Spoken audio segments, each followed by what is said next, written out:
My latest guest on this Voices of the NFL collection of Just Getting Started podcasts. We've already had Al Michaels on and Joe Buck, and this man is somebody who I met way back in the day when he was a mere New York football giant, trying for a sack record eventually and a trajectory of a Hall of Fame career path. And now he joins me as a Pro Football Hall of Famer, but also a Good Morning America co-anchor, a men's clothier. Let me see what else I've got here. I've also got, hold on a second, an NFL on Fox analyst, an occasional game show host, and one of the top television producers in sports, and of course also documentaries. His show in season 2 with Spring Hill Entertainment, More Than an Athlete, is on ESPN+. He is Michael Strahan. How are you, Stray?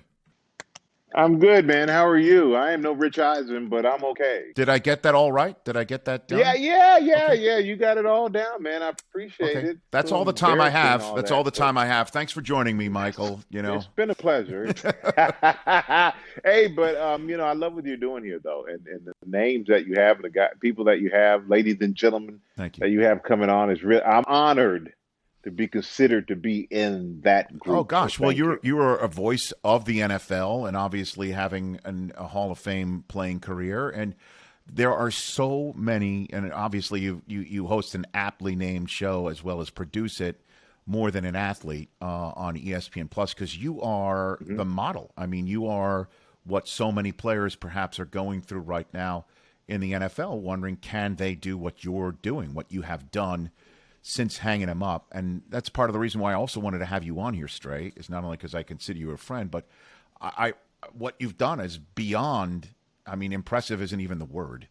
So how did it start? Like, literally, like, what did it start with you getting an idea, like, I can talk for a living because you were in the New York market? I mean, like, literally, where did this all begin, where you started to piece this together, Michael? I think it's part of that. I think being in the New York market, like I am not blind to the fact of where I played football definitely helped me.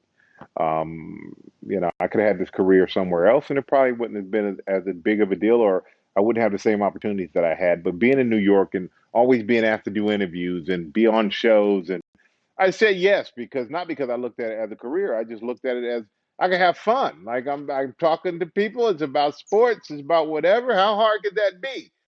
And then as I played and I kept doing more of it, I started to understand more about the media. I understood more how it worked. I understood more how to, as much as the media uses you after a game or during the week to get quotes and all these things, use your power to better yourself with them. I did little things. Like I would restrict my media access when I was a player, to be honest with you. I would just talk twice a week. And that way I knew whenever I did say something, you were going to use it. It was important. I also knew that by being in New York and like doing all these different things, that I went on Best Damn Sports Show, period. I started doing, I did a Super Bowl for ABC. I wasn't even really getting paid for these things, but it was like, it's fun. I never looked at it as a career post-football until my last 2 years in the league, when I realized, it's coming to an end. There's something else that I could be doing, and some opportunities started coming my way. And I worked for every network as a player, so I decided that I wanted to go to Fox because Fox was probably the loosest. It was the more fun, in a lot of ways, less football, more entertainment. And that was important to me because I looked at myself, and as you said, more than an athlete. I just want to feel like I'm somewhere where I can actually talk sports, but also have personality doing it. And Fox gave me that opportunity. So, yeah, it began organically, just doing interviews and having fun in New York. The next thing you know, I got a job, and I realized 2 years before my career ended that I could make a living doing it. Make a living, job, and work. You just use those words because when somebody does what you're doing and you make it look easy, because you are having fun, right? You're having fun. You're being yourself, which is one of the goals in this industry, in this business, is to do that. And it's not every day where you do get to do that, but it's a job. It's work, man. It is work. You know, It it is. is an absolute slog sometimes to do all this. The times that you do get up, that you do, I mean, Good Morning America is great, but that alarm clock goes off and you've just done a Sunday on Fox and your phone calls, I'm sure your phone Yeah. is ringing the minute you get off the set with the other things that I did to start all this. So why, Yeah. Stray? Why? Like literally why? You know why? Because I can do it. It's a challenge. It's a challenge. You're right. It is a job, and I have to do some things sometimes I don't want to do. When I don't want to do it, I have to wake up every day. I have to basically ask permission to take a vacation because I'm working for some big corporate companies, and that's what people don't see. But the payoff at the end of it is more than worth it because the payoff to me has been the fact of being able to do something that I never thought I could do, that a lot of other people probably never thought I could do, and that we, in a lot of ways, we haven't seen done before by somebody who came off of the football field or whatever athletic field. So that is a driver in itself of me to try to see how far I can push it, how far I can go, because I realize for me, the further I go, it's kind of like opens up the door for more athletes to go any further, even further than what was allotted to us before. So that's really my motivating factor, and I like the discipline of it. I like the football was scheduled. It was routined. For a while, I would just do Fox and have 7 months off, and I'm sitting around, and then I got to hang out with Jay Glazer all the time. I mean, geez, who wants to do that?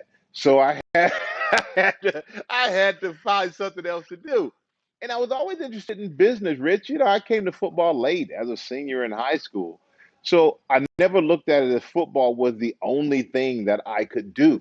And I think because of that mindset, it's allowed me to like not handicap myself or not feel like I put myself in such a box that this is it and that's all. I'm more like, okay, football was the start. As the box is wide open, no end, no sides on the box, just go and fill the box instead of having the box tell you what you can put in it. You put as much as you can into that box, and I do it because I love it, man. It's so much fun. I don't have a bad job, and I really mean that. I do not have a job that I go to in the morning, even GMA early, and think I don't want to be here. I get there and I am energized. I'm excited because I know I'm going to learn something. I know every day is different, news changes, and I'm sitting next to professionals who've done this forever, and I'm learning from them too. And I'm nervous. Fox, I don't get so nervous anymore. Pyramid, I don't get nervous. Um, GMA, I get nervous. I absolutely, it's so far out of the wheelhouse. It's news and it's about information and it's about being well read. It's about really knowing your stuff. It's about conveying what the audience wants to asking the question the audience wants to ask, setting the tone in which is appropriate for each story that you deliver, and not making it about yourself. And as a football player, it's all about you. Oh, what do you think about this? And you go, well, I think that. You're always being asked questions. The hardest thing for guys, and I tell them this all the time, if you want to get into this business, especially outside of sports, you have to learn how to ask questions. You have to learn how to be curious. You have to really be interested in other people because we're just so used to everybody coming to us and we just kind of go into relax mode and answer questions. You have to listen too when you ask the question and you don't know the answer to it. Like, for instance, just as a for instance, a couple of minutes ago, you said that you do things sometimes that you don't want to do. This podcast is not one of them, right? No, no, no, absolutely not. No, no, you know what? Every time you call, I'm excited because I'm like, man, he really is my friend. I love this guy. So absolutely. It is a craft. There's no doubt about it. It's asking questions and listening to it and listening to the answers as well. But you got to work at it too, as well as you know. And I remember watching so many athletes, at least in my opinion, when they were retired and get a job on TV, they would go there and say, because I'm me, that's good enough. Because they know my name, that's good enough. That's not good enough. And I've realized in broadcasting and business especially, your name gets you in the room, but your actions and your knowledge and your abilities are what will keep you in the room. And so I've always made sure if I step into a room and if it's something I really want to do, I'm going in there, of course, with a name and a face and a gap in my teeth, but I'm going to make sure that you know that I belong in that room and I know what the hell I'm talking about and what I'm doing. And I think that is what guys need to realize. If anyone ever wants to go into this business, your name only carries you so far. Your skills and your actions and your work ethic is what really helps. The branching out. What was that big moment or a meeting or somebody or a piece of advice or anything like that that happened to you that really kickstarted everything, do you think? I think the kickstart to everything was Live with Kelly and Michael. Absolutely. And that took it to another level. Fox NFL Sunday Right. was definitely a level outside of being a player because I don't have a helmet on, and so many people watch football. It's ridiculous the numbers that of people who watch football. But that show put me in front of a different set of eyeballs. It put me in front of mothers and daughters and more women. And I think that was just a very important turning point for me to get in front of that audience. And my life has like just ever since then. And that's why I'm forever grateful for the show for choosing me because when I first went on, I had no shot at getting that job. They didn't know anything about me, and I didn't know anything about how Yeah. morning television and daytime television like that worked. I got that job out of ignorance, out of literally saying I'm never going to get the job. So go have fun, figure it out as you go along, and it's an opportunity to try something different and see where it goes. But it ended up being that job that definitely changed the trajectory of my career, put me in a different So, what was your stratosphere, if first you want show to when I guess you were use that auditioning word. for that? I mean, because Regis's chair was easily. I mean, that's honestly that's kind of like up there with the Jeopardy gig right now. That's been kind of like that chair on that morning show or that audience. It was aspirational to say the least. There's no question about that. So, what was your first audition like for that, or you knew that you were trying out, or what was that? No. You know what? Crazy enough, I went on that show after we won the Super Bowl, and I wasn't a guest. Now I know how the show works. So a guest, they go through the monologue, then they come up and they move the chairs around, and then they, introduce you after the commercial break, and you come out. You sit, that's like a guest. I was like a walkout. It was during their opening. They said, "Well, we got this football player guy. Come on out." Everybody's brother tried to call me right now. So I literally walk out from the side. They had a little chair, a little stool they put next to Kelly and Regis and Kelly. And I sit there and they do this interview, and I almost feel like Eli wasn't available. So they said, well, we got to get somebody. They won the Super Bowl. They're in New York. We are New York, so we got to have somebody from the Giants. And so I sat there, and Regis said, what are you going to do now after the Super Bowl if you want to retire? And I said, well, if I retire, I'm on a show right now, maybe Michael and Kelly, if you want to retire, just messing around. After the show, we did tell Gelman, the producer, that if Regis goes on vacation, he needs somebody to fill in, I would love to fill in. And I swear it was like a year later or so. He's on vacation, and I get a call, okay, come in. I went in, the show went like that. That hour was, bam, gone. And man, it was scary. But it was so exhilarating. Like, I loved it. Like the live audience, the energy of it, the don't be afraid to make a mistake because that's part of live TV. And the hardest thing for most guys to do is be yourself on TV.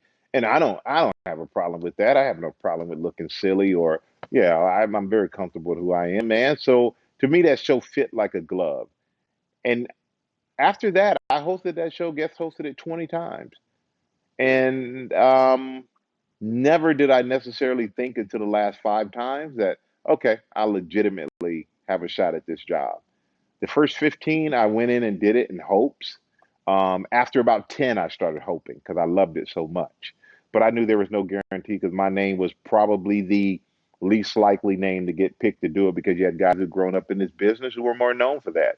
And why would they give it to me? Because I'm the exact opposite of Regis in so many ways. But I also think That's why when I did join the show was successful because I was the exact opposite of Regis and exact opposite of Kelly in a lot of ways. And we literally, from day one, just had a chemistry that it was natural. And go ahead. I'm sorry. Yeah, the rest is history. But the way it ended, I think a lot of people thought, oh well. But I tell you, we just had the natural chemistry on the show that if I went back today, I'm pretty sure we could pick it up and put on a great show.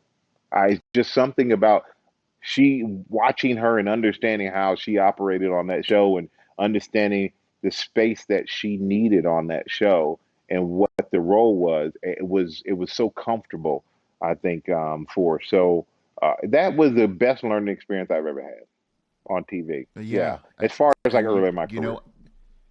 and then yeah, it is. I'll pay you the compliment here, Stray. And again, I honestly thought this the other day, and this is the truth. When I saw the video of you being surprised on Good Morning America with the fact that your number's going to be retired. By the way, congratulations Thank you. on that. It's well deserved. Thank you. That it was on Good Morning America, where I'm used to seeing you now. Okay, I'm used to seeing you now. And Eli popped out of that box, which is hilarious.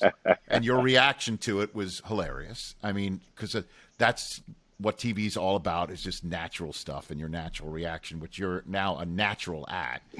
But I honestly thought for a split second, oh, that's right, he was a football player. Literally, Yeah. that's what I thought. And I should know, clearly, that you were a football player.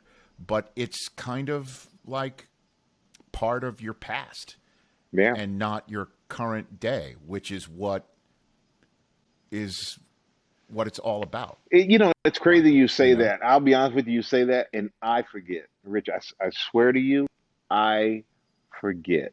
I don't feel like I've had that whole 15 years of it, too. Like, it's not like I was in the league for 3 years, it's 5 years, and I came out and, got a career. 15 freaking years, a Right. lifetime in football, and I forget because so much has happened since then, and the eyeballs that are on me are so different now. Right now, I'm in my man cave, and this is the only place where outside of the gym at my house. Other than that, I don't have sports paraphernalia anywhere. It's like I have it here in my man cave, and I come here to remind myself that at one point I was great at something, I guess. But but it is funny because a lot of people, you have a generation of kids, they have no idea who I am. They know me as the TV guy or the game show guy or the news guy. They have no idea that I was actually an athlete, and it kind of freaks me out because I'm looking at them going, "You don't know about football?" Like, could have saved myself a lot of wear and tear on the body, man, if I had just wrapped it up a little bit earlier and started this TV thing. But it is amazing. I've been very fortunate to have this career, and I've had great people who've helped me, great examples like yourself. I mean, we go way back, and I remember when you first went to the NFL Network, and just like watching you help build the network, and now understanding when building shows and doing these things how hard it is and how much pressure it is when you're that guy and that's what you are. So watching you do what you do and how you did it from one to the next, that helps guys like me because watching how easy you are makes me go, okay, what can I pick up from Rich that can help me? And I think that's what um, has helped me more is watching guys who are great at what they do and trying to figure out what part of their greatness I can add to my like style and hopefully try to even keep up on in any level to them. And you're one of those guys. You're very kind to say that, Stray. I really Yeah. appreciate that. What's Brady like as a producing partner? What's he like? Tom's great, man. You know what I love about Tom? I appreciate about Tom? He doesn't want to do it if it's not the best.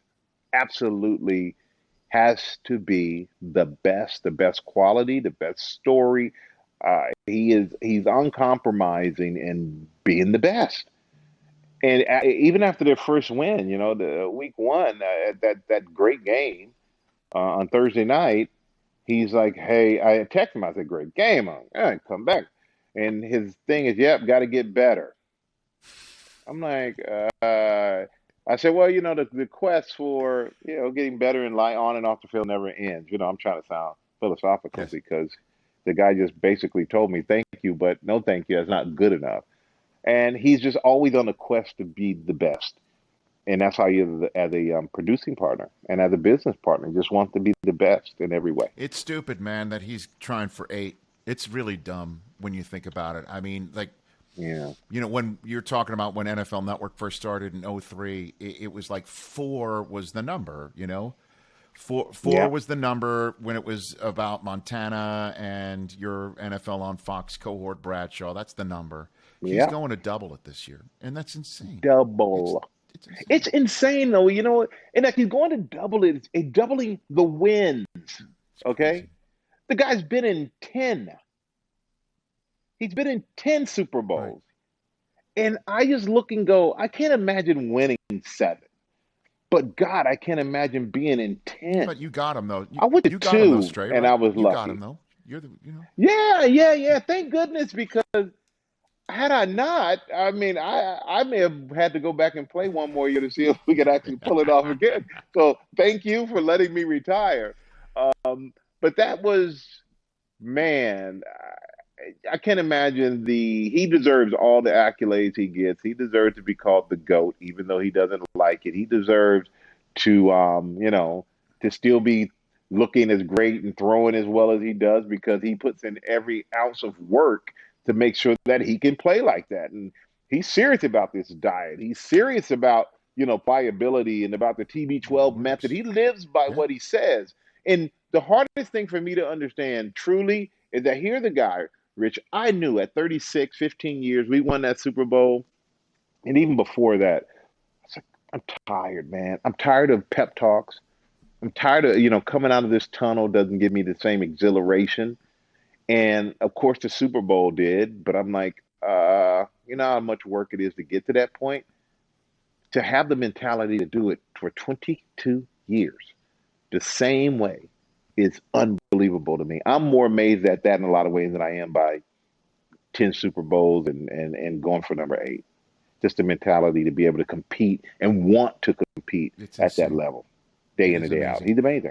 Let's in wrapping this up. Clearly, again, as we've just discussed, I mean, you got your menswear, you've got the pyramid, you've got GMA, you've got Fox, you've got so many different things. I mean, honestly, there's only 24 hours in a day.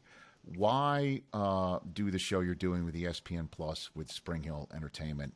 I guess we've kind of covered the ground a little bit here about you being more than an athlete, but why Well, this project, Michael?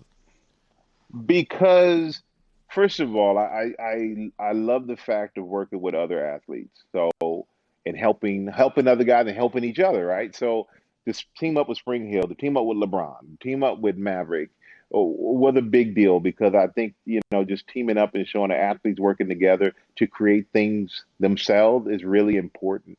I think that a lot of people look, Rich, like you said, oh, he played football. And you knew that. But there are so many people who think that I just showed up and played football and I just said, hey, broadcast Yeah, right. TV, I'm here, put me on. And they put me on. Yeah.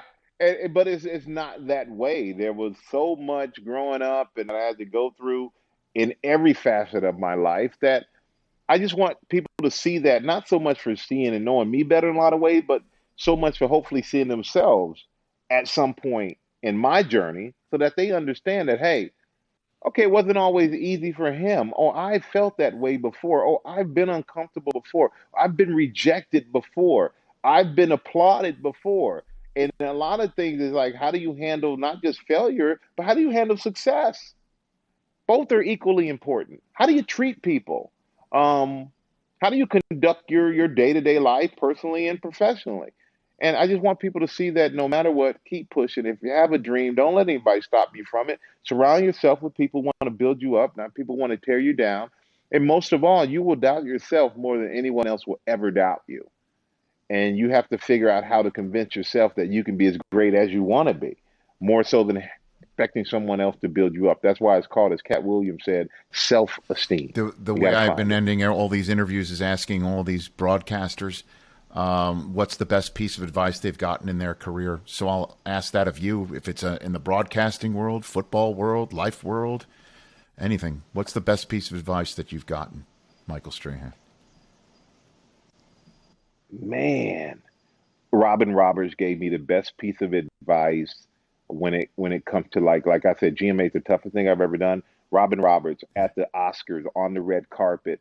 I'm working for Live at that time, and I am scared to death, Rich. This is Hollywood. This is big stars, black tie. The Oscars, man. Who I watched that. I'm not supposed to be on that red carpet. Scared. Can't even use the word that I wanted to say when I said scared, right? And I see Robin, scared shitless. There we go. And I see Robin across the way. And I wave, she waves, I go over to see her. And she looks at me and she goes, "How you feeling?" I go, "Robin, I am scared. Scared." She goes, "Hey, you got this. You got this. Don't worry. I came from sports too. You belong here." Hmm. Completely changed my life with that one little thing. I saw Robin Roberts and say, and knowing that she came from where I came from, and knowing how I didn't even recognize that because she's so great at what she does now, and then to say you belong here meant the world to me, and that's why I run through a wall for her any day of the freaking week. And so that was the best piece of advice I've gotten, and then I've created a little saying that I tell myself when it comes to life and making decisions: report the news, don't be the news. That's a good piece of advice. Report the news, don't be the news. I like that. Yeah, that's it, man. You have no idea how upset people were that they thought you got rid of your gap tooth. You have no idea, man. You have no idea. Yes, I do, Rich. You know why? Because social media lets you know, man. And I tell you what, I did it. I had so many people, man. I felt bad to come out and say I didn't do it because I did have a lot of people who were like, "You know what? You do you. I'm so proud of you." And I always wanted to do it. Now you've given me strength to do it. Like I felt it inspired a lot of people. I felt really bad. But then you had all those people who were like, "I can't believe you let down the Gap Nation." And I'm like, since when the hell is there a Gap Nation? I never got a card for that. Who started? I'm not a charter member. So it was like so many people were so pissed that for those people, I was glad I didn't do it. But for the people who were sincere and nice, I apologize. And I literally had people for months when I would smile would be like, "Oh, you didn't fix it." Like, obviously, you didn't see the second video. It was an April Fool's gag. And the number of times I've accused Urlacher of leaving me on the battlefield because he got his hair. And I've accused Deion Sanders, Prime. I tell Prime, you've left me behind in you used to be part of the Brotherhood. You're not anymore.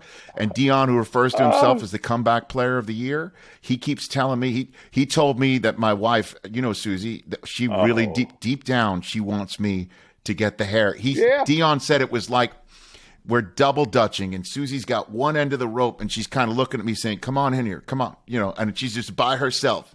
That's Deion saying she's double dutching by herself, and so I have on occasion. I have. Have you thought about it? But I don't know. I kind of think to myself like I'm not going to be true to myself if I do it, and I go back and forth. I don't know.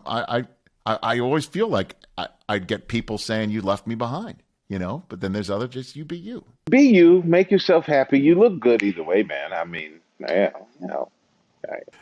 Hey, Stray, there you go. You're the best. Congrats on everything. Everyone should watch More Than an Athlete's second season on ESPN Plus, and then Strahan everywhere else. You're the best. Thank you, Michael Strahan. The one and only Michael Strahan. And I want to stress a couple things here. First of all, the fact that Robin Roberts pulls him aside and acts in a first-class manner should surprise no one. I mean, I remember meeting Robin Roberts for the first time. I was 26 at ESPN, and, I showed up at ESPN, and it was Dan Patrick and Keith Olbermann doing the 11 o'clock Eastern show, the big show as it was known. And it was Craig Kilborn and fill in the blank at 2:30 in the morning. It was the late night, the feel-good edition of SportsCenter. And then there was the early edition of SportsCenter, the 6 o'clock Eastern edition of SportsCenter, which was kind of like the nightly news version of SportsCenter. And it was Bob Lee, nicknamed the General for General Lee, and Charlie Steiner and Robin Roberts. And, that was the grouping of people that I was, as a 26-year-old, goofing around late at night doing the SportsCenter world fun stuff. I was genuinely concerned if I was offending them or not being taken seriously by them, if I was potentially viewed by them as defraying their part, their journalistic part of the brand. It's not like they didn't have fun. They would have fun. I mean, some of the most famous moments you should Google right now is Charlie Steiner cracking up during his reads about Carl Lewis doing the national anthem, or just look up Charlie Steiner and Tanya Harding and him recounting her breakup with Jeff Gillooly, her, I think, husband, and just Google that. They had fun, but not like late at night. And she could not have been nicer and more accommodating and more welcoming and just chill and cool. So that's part of the story about Strahan doesn't surprise me. But the fact that he's talking about how nervous he was about not being in his lane, is, I think, very important to stress here. The fact that he has that sort of self-awareness is what, in my mind, makes him highly successful. One of the many reasons, along with a drive and a sense of professionalism that needs to be stressed here. Because the number of former athletes that I have worked with, NFL players, obviously, in particular, over the last 18 years, who, in many ways, their careers end in their mid to late 30s. I mean, Stray mentioned he was 36. Brady's the outlier at 44 or whenever the heck he is going to retire. But, many NFL players, after Hall of Fame careers, need to find something else to do in their mid to late 30s or even earlier than that. Marshall Faulk was 32 when he retired and eventually joined NFL Network and was excellent at it and still is excellent at it. He's a regular Wednesday guest on my Rich Eisen Show football season coverage. Goes on right now, I should mention, in a cross-promotional manner. But Marshall, has a sense of drive, an understanding, a professionalism, an understanding about broadcast television and what makes it a good comment to say this or not that, and understand that if you are saying this, your colleague on the air will be put in that position to follow up, or you need to give that colleague space to talk. And there's a certain broadcasting sense and sensibility, and having a thought in your head and how to verbalize it. It is a craft, and it takes time, and it takes work, and it takes professionalism to do. And many NFL players that I have worked with in auditions, where many times for NFL Network, I'd just be the only host. So when it was some player that was just retired, they wanted to see if that player could work on the air, that player would come in for an audition, and I would sit next to them. The number of times where they thought, these players coming off the field, thought that their name and credibility as a football player would be just enough for them to get on TV, I lost track. There's a certain ability that you have on the field that needs to be translated in a manner on the air with your language and your persona that not a lot of players have. And they think it's easy to talk off the top of their head, and it's easy to take their football knowledge and make it communicable to a fan at home. And that's why so many players can't succeed coming off of the field. They can't. Also, some athletes who come off the field who don't succeed. There was a basketball player back in the day at ESPN. And the only hint I will give is this player played in the northern part of California. You can figure out from there. He was terrific as a player and also terrific in the meetings. Went on the air and he couldn't put a sentence together. It was difficult for him to make a communicable sentence of an idea that he knew as a player and he knew as a person and he knew as a colleague in the meeting, but couldn't say it on the air. And after a while, I realized the reason why he could not is because he worked blue in the meetings and he would lace his comments with curse words. And then when you get on the air, you can't do it. I'm serious. There are so many different reasons why an athlete doesn't translate successfully to television. And the fact that Strahan has done it so seamlessly, yes, it helps to have a Hall of Fame resume, although, Nate Burleson's not going to go into the Pro Football Hall of Fame, but he is doing the Strahan plan. He's on CBS this morning right now, and he's going to start branching out. You're going to see Nate everywhere if you already haven't. And yes, it helps to have a Hall of Fame resume, but it's not a requirement. And yes, it does happen to help to have a big personality, that people like hearing from you, that you have a friendly face. You have a very personable aspect. You're charming. That helps. But what sets people like Strahan apart, and so many others that I've worked with, from Marshall and Michael and Kurt Warner, is a sense of professionalism. This is work. This is work. And yes, Strahan's got an ESPN Plus show and a men's clothing line and a game show and so on and so forth. And he has a team. He has a team of people who help him out and schedule him and tell him here and there. And he's probably getting the schedule in the morning. This is what you're doing today. And his phone does ring off the hook. And I'm sure people make phone calls on his behalf. But it's work. It's work. And he is willing to put it in. The work. Put the time in, the work, the professionalism, the work.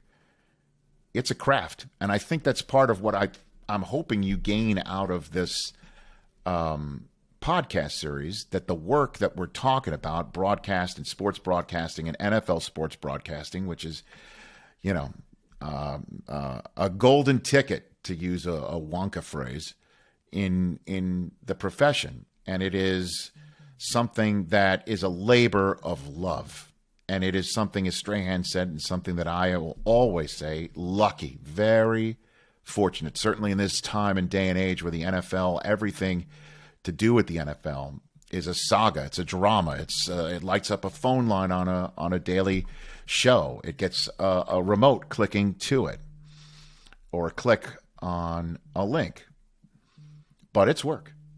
And Strahan's putting that time in, and you could tell. And I just wanted to stress that and reiterate it as we wrap up this show, about, yes, a Hall of Fame athlete who made something of himself from a small school, going to a big city and utilizing the platform that the big city afforded him in his Super Bowl season, along with his Hall of Fame trajectory in his playing career. But he made that opportunity work. And one opportunity that came, he wasn't satisfied with just the one opportunity. There was another one that interested him, and another one, and another one. And he says yes to those, and he says no to others. And he's got people who help him. But he knows every single time he says yes, it requires more work. And the fact that he knows that going in, and that it's not just, I'm Michael Strahan, I've got a big personality, it's going to work. He knows, as he said, once you get in the room, you use your face to get in the room, and your resume to get in the room, and your recognizability to get in the room, but it's what you do in the room after that that keeps you there. And that'll wrap it up for this edition of Just Getting Started. Keep on checking it out right here on the Cumulus Podcast Network. There were so many other great episodes before this one, and some more to come here on this Voices of the NFL edition of Just Getting Started.